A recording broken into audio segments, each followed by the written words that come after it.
This meeting is being recorded. Puja administrasi Bang, itu tugas tanggung jawabnya apa? Tinggal tahu, kita kan 3 unsur di situ. Bagaimana alurnya, apakah segitiga atau titik, bagaimana ini dijelaskan. Itu apa saja peralatan-peralatan yang perlu disiapkan. Mungkin itu saja yang bisa saya sampaikan di dalam persiapan modul ini. Saya tetap berpijak kepada informasi terakhir itu, kita tetap modul itu adalah modul 8 IP. Ya, kita sempurnakan isinya itu sesuai dengan peraturan yang baru. Dan itu kita presentasikan IRP-nya dalam bentuk blended atau ini dalam bentuk 3 GP. Jadi apa yang saya sampaikan ini sudah menggabungkan, tapi semua tugas-tugas itu tidak saya hilangkan, tapi sedikit yang poin-poin penting saya ambil. Tapi kalau mau lebih detailnya ada di modul lengkapnya, sampai bagaimana menentukan waktu menentukan kurva S-nya, bagaimana menentukan kritisnya pakai seri atau paralel, itu bisa kita dibaca kalau si peserta mau lebih dalam lagi.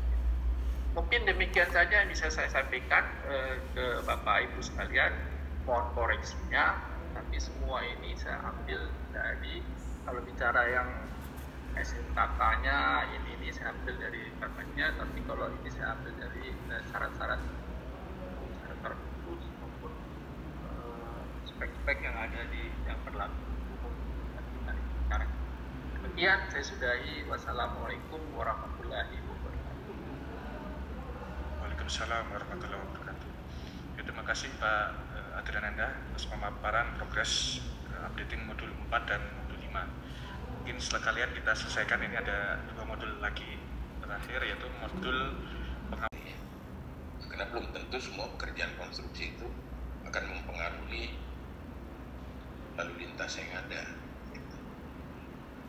Yang pertama adalah pembagian zona yang paling penting. Nah, ini sebetulnya jarak zona ini ya, itu ada di dalam spesifikasi spek Bina Marga, itu jelas sekali.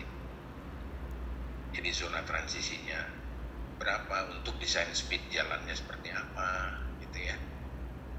Kemudian zona pekerjaannya panjangnya berapa, untuk desain speed seperti apa, dan seterusnya dan seterusnya.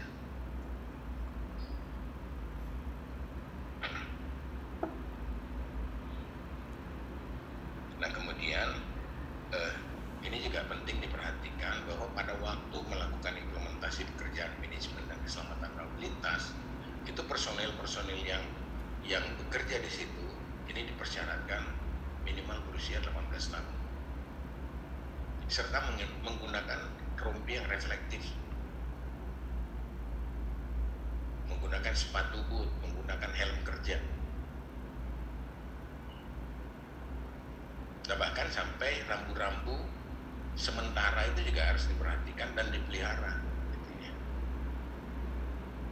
Karena rambu-rambu itu merupakan petunjuk kepada lalu lintas yang ada atau yang lewat di sekitar situ atau yang terdampak akibat dari kegiatan atau aktivitas itu, sehingga rambu-rambunya harus standar. Rambu-rambunya harus dapat terlihat dengan baik. Jadi rambu-rambunya jangan ambigi. Penanggung jawab kegiatan harus membuat surat kepada si penyedia jasa, surat peringatan.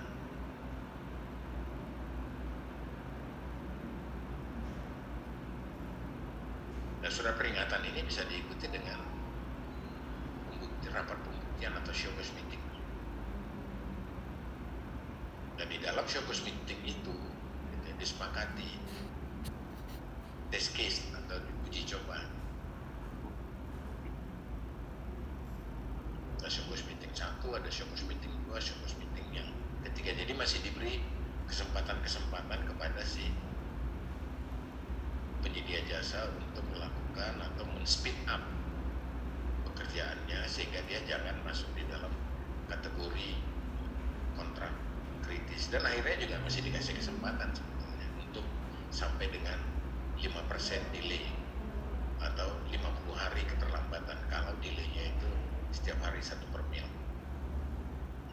sebelum dilakukan forfeiture, sebelum dilakukan pemutusan kontrak sepihak. Saya kira itu. Nah, baru setelah itu penerbitan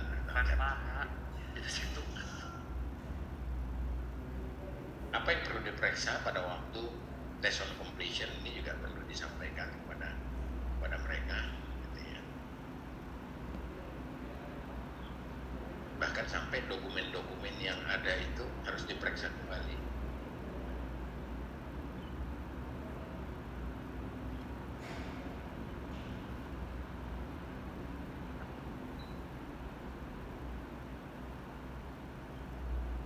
Yang terkait dengan pemeriksaan, dan bila dipersyaratkan di dalam dokumen sampai uji fungsi, ya ini juga harus dilakukan pada waktu test on completion.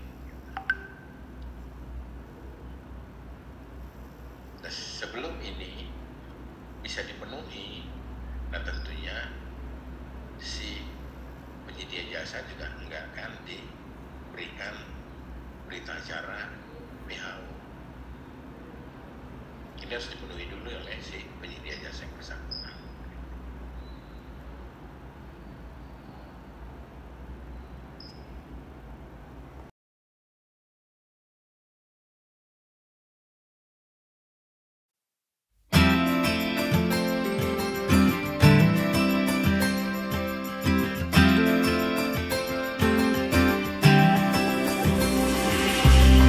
Feels like I've known you my whole life, but nothing more than friends this whole time. Summertime skipping rocks so innocent. I never thought